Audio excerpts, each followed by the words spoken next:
Olá! Você já ouviu ou já leu que a saúde é um direito previsto na nossa Constituição Federal?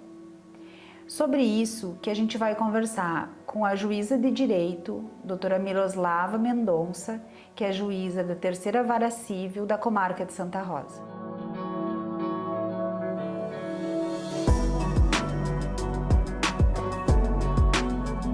Doutora Miroslava, a saúde é um direito previsto na nossa Constituição. Você poderia nos explicar como que isso funciona? Sim. Primeiro, eu agradeço o convite, Fernanda, e quero te dizer assim que para mim é uma imensa satisfação estar participando desse programa que tu desenvolveu e espero, com a minha experiência no Poder Judiciário, tratando das ações de saúde, trazer alguma contribuição, algum esclarecimento para os pacientes ou eventualmente para algum operador do direito. Bom, eu pensei inicialmente fazer um breve histórico de como começou a saúde, a judicialização na saúde, né? O que se convencionou chamar de judicialização da saúde. Bom, tudo começou com a promulgação da Constituição Federal de 1988, que lá no seu artigo 196 dispõe que a saúde é um direito de todos, é um direito fundamental, um direito social e um dever do Estado. Então, o Estado deve prestar saúde a todos de forma integral e universal. A partir desse dispositivo que começaram as primeiras ações judiciais e foi também a partir daí, da Constituição de 1988, que foi implementado o Sistema Público de Saúde no formato que nós temos hoje.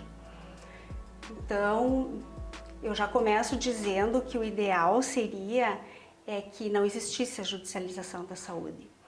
E a judicialização nos mostra que há uma ineficiência, uma falha, uma disfunção do sistema público de saúde. E as pessoas, na medida em que não alcançavam a prestação dos seus direitos à saúde administrativamente, com base nesse artigo 196 da Constituição, começaram a buscar a pretensão dos seus direitos via judicial. E assim, com base nesse artigo, eram garantidos esses direitos, havia a devida prestação jurisdicional. E isso vem acontecendo até hoje, os números têm aumentando e eu trouxe um dado aqui que eu queria colocar, que eu acho bem importante, porque ele mostra a realidade na área da saúde no nosso país. Então, foi uma pesquisa feita em 2019 que mostrou que as demandas de saúde no período de 2008 a 2017 cresceram em 130%. Enquanto que o total das demais demandas, os outros tipos de ações, cresceram 50%, né? E o outro dado que a pesquisa trouxe é que os gastos públicos com o cumprimento das decisões judiciais na área de saúde cresceram mais de 14 vezes nesses 8 anos. E isso está longe de ser uma coisa boa. Às vezes a gente olha esses dados e pensa, mas que bom, o judiciário é efetivo, realmente o judiciário é efetivo, muito efetivo na área da saúde, as ações entram, as decisões saem o mais rápido possível, enfim. Mas tem um outro lado, um aspecto que não é muito favorável, que é esta intervenção do judiciário na gestão pública, nos orçamentos. E o ideal seria que não acontecesse isso, porque existe toda uma sistematização, uma regulação dos órgãos responsáveis pelo atendimento à saúde no setor público. Miroslava, talvez esse aumento, esse dado é bastante surpreendente que tu nos trouxe, mas a gente tem que lembrar que a Constituição ela foi feita em 1988 e o cenário de saúde naquele momento, principalmente com relação à incorporação de novas tecnologias, incorporação de novos medicamentos, mudou bastante. E a gente sabe que ao mesmo tempo muitos protocolos de tratamento, eu estou falando principalmente para tratamento medicamentoso, dos pacientes mudou, mas numa velocidade infinitamente menor do que a gente sabe que tem sido aprovado medicamentos para tratar determinadas doenças. Como é que você vê esse cenário? Com relação a isso, nós temos assim, ó, nós no judiciário vemos de outra forma, porque desde a Constituição até os dias de hoje, muitos protocolos foram atualizados em razão das decisões judiciais. E o exemplo que eu trago é dos medicamentos para o tratamento do HIV e da hepatite C. Isso aconteceu por volta do ano 2002, 2003, que quando surgiram esses novos medicamentos que ainda não haviam sido aprovados pelo CONITEC, pelo Ministério da Saúde, e eram medicamentos eficientes, e as pessoas começaram a ingressar com ações, com laudos bem fundamentados, comprovando a eficiência e segurança do medicamento, e as decisões foram sendo favoráveis em todo o Brasil, né? Em todo o Brasil surgiram ações dessa natureza. E aí foi, deixa eu ver esse dado aqui, foi em 2009, a partir de uma decisão do ministro Gilmar Mendes, confirmando essas decisões de primeiro grau e reafirmando essa obrigação do Estado em prestar saúde. A partir daí, esse foi um marco. Muitos protocolos foram atualizados, inclusive logo depois dessa decisão, nós tivemos também uma lei que foi promulgada prevendo a obrigatoriedade da União de fornecer gratuitamente os medicamentos para tratamento de AIDS, né, do HIV. O que estava acontecendo então era o caminho contrário, quer dizer, o judiciário interferindo, né, e até orientando não orientando, mas reconhecendo, né? E mudando os protocolos que na verdade o caminho deveria ser o inverso. Então acontecia esses medicamentos específicos que eu falei para essas enfermidades, já havia assim vários estudos, pesquisas comprovando a eficácia, enfim, e não havia incorporação, né? Porque o CONITEC, que é o órgão responsável para definir quais serão os medicamentos incorporados pelo SUS, né, e fornecidos às pessoas, ele estava demorando muito com relação a esses medicamentos e outros também. E a partir dessas decisões, começou isso em 2002 ou 2003, e a partir de 2009 foi demorado ainda, mas depois dessa decisão no Tribunal Superior, confirmando as decisões de primeiro grau, houve uma agilização, sim. A gente sabe que hoje também está bem demorado alguns medicamentos, toda essa análise, essa incorporação pelo Ministério da Saúde, mas naquela época e depois da decisão foi positivo, evoluiu. Você comentou há pouco que a Constituição Federal ela determina a respeito da integralidade, né, dentro da saúde.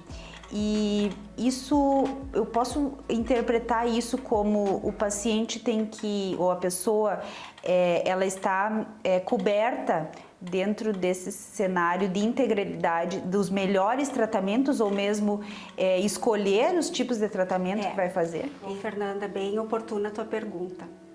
Com relação à integralidade que está prevista lá no artigo 196 da Constituição, houve também uma evolução na interpretação.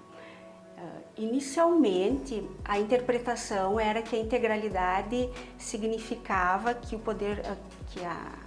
sistema de saúde público deveria fornecer de forma indiscriminada qualquer tipo de tratamento disponível na medicina para qualquer pessoa.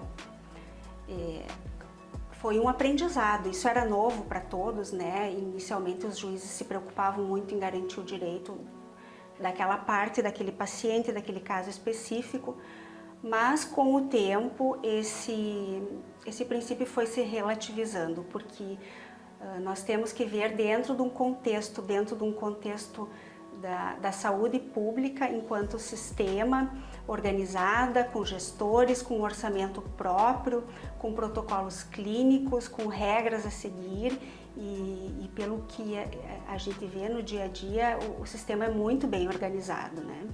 Ele apresenta falhas também porque é enorme, é complexo. Então, hoje, o entendimento da integralidade não é mais nesse sentido. O que se entende hoje com relação à integralidade? Pelo sistema público de saúde, o paciente tem direito a um tratamento adequado. Assim que entendem as decisões dos tribunais. E não ao melhor tratamento ou aquele que ele escolhe. E isso também não existe em país nenhum no mundo, né? Nenhum país garante o melhor tratamento ou que o paciente vai escolher qual é o tratamento. E nós temos que considerar que o nosso sistema de saúde pública é o maior do mundo, né? Eu acho que só, pelo que eu sei, é só o sistema inglês que é parecido, mas não tem essa complexidade do nosso. Até pelo tamanho do nosso país e pelas diferenças, a gente está num país continental, né? Também. Que a cultura, a educação em saúde, as doenças, né? Variam muito de região para região, então realmente é muito complexa essa situação. Hoje o sistema público de saúde, ele atende a mais de 170 milhões de pessoas. Então, são pessoas que dependem exclusivamente do sistema público de saúde. Então, invariavelmente vão acontecer algumas falhas. E é muito importante o entendimento que existe uma área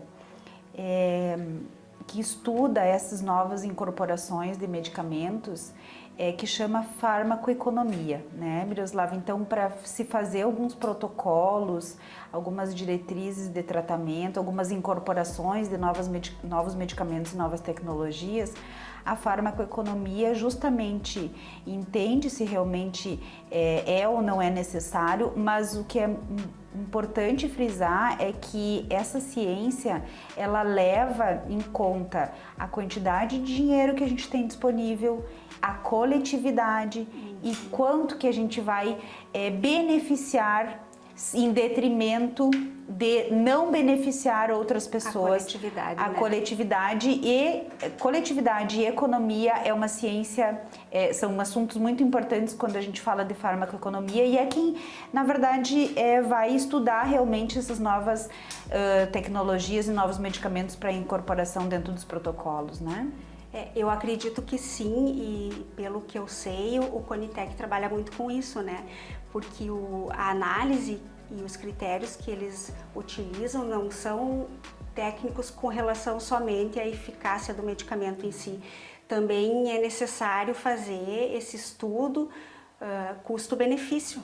Sim, se eu incorporar um medicamento, né, de um valor muito grande, eu posso estar deixando de beneficiar muitas outras pessoas em outras doenças, em outros setores, em outras tecnologias, né? Porque a gente vive num país que é um país que tem uma população enorme, como a gente falou, com vários problemas de saúde pública, mas o dinheiro é finito para a saúde, né? Então a gente tem que alocar essa quantidade monetária em tecnologias, em medicamentos que realmente vão abranger uma coletividade com eficácia. E a farmacoeconomia é uma ciência importantíssima na determinação disso. Eu vejo também como uma ciência muito importante, até porque o SUS, o nosso sistema público, ele foi formatado para um atendimento de massa, né? Então, não se pensa assim em alguns casos individuais, porque o orçamento é definido. Então, dentro daquele orçamento, com aqueles recursos, tem que atender o maior número possível de pessoas, né? Tem que beneficiar a coletividade, sempre olhando a coletividade, justamente por ter essa formatação. Uma das dúvidas nossas, enquanto médicos e dos próprios pacientes e familiares, é como que a justiça ela faz um entendimento daqueles medicamentos que muitas vezes são extremamente necessários para alguns pacientes que já tem estudos sobre eles, mas que ainda não são medicamentos que estão em bula para aquela doença, é o que a gente chama de medicamentos off-label. E dentro disso também a gente tem alguns medicamentos experimentais, né, Miroslava? Tem alguns medicamentos que ainda existem em outros países e não existe não está aprovado no Brasil ainda pela Anvisa. Como que o sistema judiciário faz esses entendimentos? Bom, com relação a esses pontos, já existem decisões dos tribunais superiores vinculantes. Vinculante significa que o juiz de primeiro grau e os tribunais se vinculam a essas decisões. Isso é próprio do nosso sistema processual e não se aplica a todas as matérias, aplica-se somente às questões, digamos assim, mais relevantes. E na área da saúde existem decisões vinculantes com relação a essas questões que você levantou agora. Com relação ao medicamento experimental, as decisões dos tribunais superiores são no sentido de que o juiz não pode determinar que o Estado forneça medicamento experimental. O medicamento experimental é aquele da fase 1, fase 2, eu acho que é isso, né, Fernanda? A fase 1 que é com pessoas saudáveis, enfim. Então tem que aguardar todo o processo. Então, com relação a esse, não existe nenhuma exceção, nenhuma hipótese de disponibilidade via judicial. Com relação aos medicamentos off-label, sim, nós temos bastante ações com relação a aqueles medicamentos que são prescritos para doenças que não constam na bula. Então, ainda é necessário, se eu estiver falando alguma coisa errada nesta área, tu me corrige, Fernanda, mas com certeza. Ainda é necessário pesquisas quanto à eficiência, segurança, né, para aquela indicação clínica, né? Eu acho que é isso. Bom, então, em regra, o juiz não pode determinar também que o Estado forneça medicação off-label. Mas existem exceções. Se a parte, o paciente, ingressar com uma ação bem fundamentada, com um laudo elaborado pelo médico assistente, mostrando a necessidade daquele medicamento, que aquele medicamento produziu um resultado eficiente para aquele paciente, né? E que esse paciente já cumpriu todos os protocolos, do sistema público e nenhum foi eficaz, que não houve resposta, aí sim, aí é uma exceção que nós conferimos o direito, decidimos a favor e os tribunais superiores também decidem nesse sentido. E até eu tinha anotado aqui para não esquecer sobre isso, um medicamento bem comum que nós vemos e também acho que é do teu dia a dia, né, é o micofenolato de mofetila.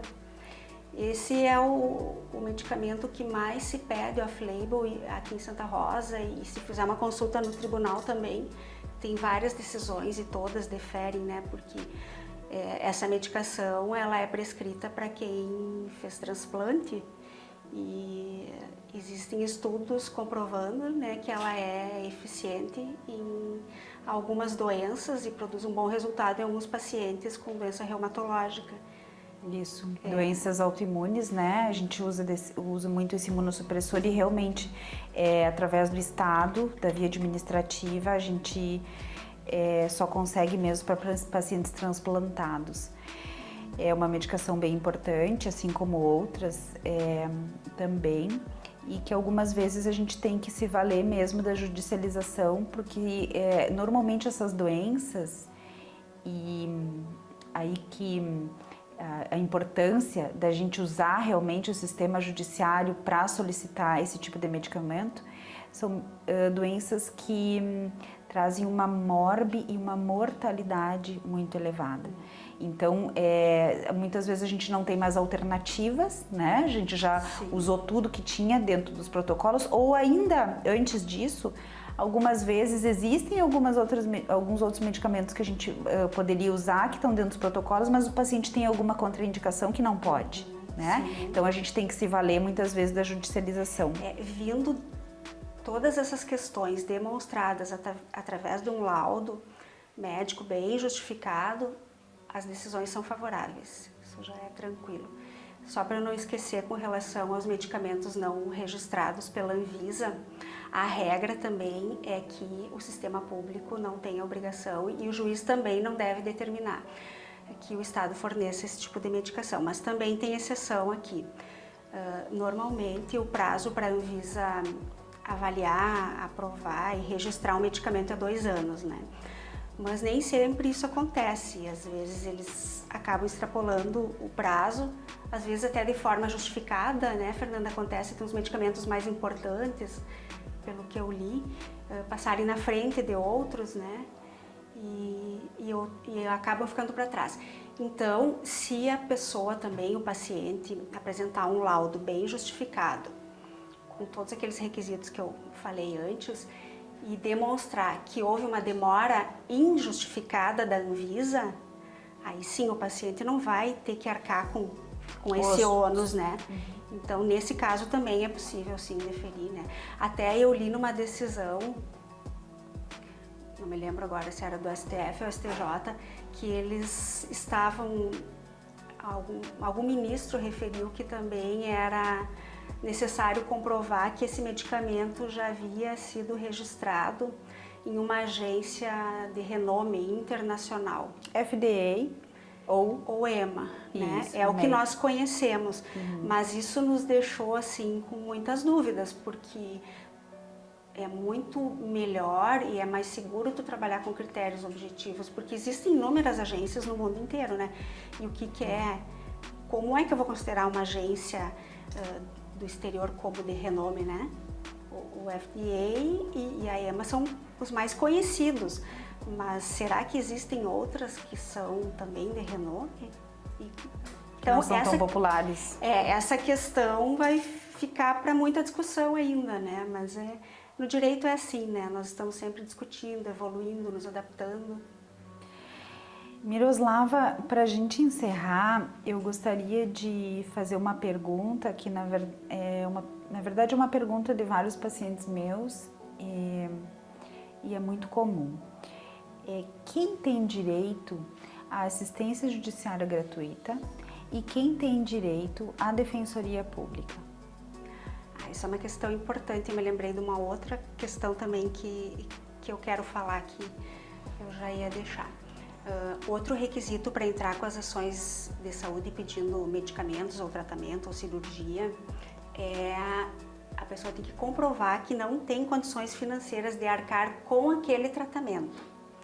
Isso não significa que a pessoa tem que ser hipossuficiente financeiramente, não significa que ela tem que receber um salário mínimo ou uma renda mínima. Às vezes acontece de o paciente ter uma renda razoável, né, um bom salário, mas a medicação é de alto custo. E se ele tivesse que arcar com aquele medicamento, haveria um comprometimento da renda, né, da família, enfim. Então, ele comprovando essa renda, ele, no caso, se fugir dos critérios da assistência judiciária gratuita e defensoria pública, ele vai pagar as custas do processo, sim, mas ele vai ter direito a receber a medicação, desde que comprovada a necessidade, enfim, todos os requisitos, pelo sistema público de saúde. Bom, com relação à defensoria, o critério deles, eles preenchem, eles têm um formulário e aí eles vão fazendo os questionamentos, né, com relação à renda do paciente, né, do assistido deles, no caso, a renda, os bens. Então, é feita uma triagem lá, né? Normalmente, assim, até 3 salários mínimos pode ser assistido pela Defensoria Pública. Mas se for uma pessoa que tem uma renda de 3 salários mínimos, mas possuir vários imóveis, outros bens, aí não passa na triagem. A assistência hoje se chama gratuidade da justiça, mudou o nome com a reforma do Código do Processo Civil de 2015. A gratuidade da justiça também não existe assim um critério legal definido, né? Então, o que nós consideramos assim o tribunal? Até 5 salários mínimos, dependendo da situação. Nós sempre pedimos, os 3 juízes das varas cíveis aqui, cada pessoa que entra com uma ação pedindo a gratuidade da justiça tem que comprovar que não tem condições de recolher as custas, porque isso é dinheiro público, o juiz não pode dispor, o juiz não pode decidir cada caso de uma maneira, então tem que ter critérios, né? E o código exige também a comprovação. Nós sempre pedimos, e se o advogado não instruir o pedido com declaração do imposto de renda ou uma declaração de que não possui bem imóvel, veículo, enfim, nós intimamos, eu faço um despacho determinando a intimação para ele acostar esses documentos, senão eu nem recebo a ação. E assim é em todo o estado. Então, seriam esses critérios, basicamente, né? Até 5 salários mínimos, dependendo da situação. Nós vamos ver os bens que ele tem. É uma análise bem pessoal, né? Bem específica de cada caso. Doutora Miroslava, obrigado pela participação na nossa plataforma Equilíbrio. Nossa conversa foi bastante esclarecedora. Esse é um tema muito atual, é um tema que recorre quase todos os dias no nosso consultório. E você foi muito clara, foi muito objetiva nessas explicações. Fernanda, eu também agradeço pelo convite e se eu conseguir contribuir de alguma forma, eu já fico feliz, porque o tema é muito amplo, né? E eu procurei pensar e trazer aqui as questões mais importantes. E também quero te parabenizar por esse trabalho tão importante que tu está fazendo, né? De esclarecimento para os pacientes, essa interdisciplinariedade com outros médicos. Eu acho que o caminho é esse mesmo. Parabéns pelo excelente trabalho, Fernanda. E conte comigo quando precisar. Certamente, e certamente você estará com a gente em outras oportunidades, como já esteve. Obrigada, doutora Miroslava. Esse foi um tema bem legal, né? Eu adorei conversar com a doutora Miroslava. Se você curtiu, dá um like e se inscreva no nosso canal e ative as notificações.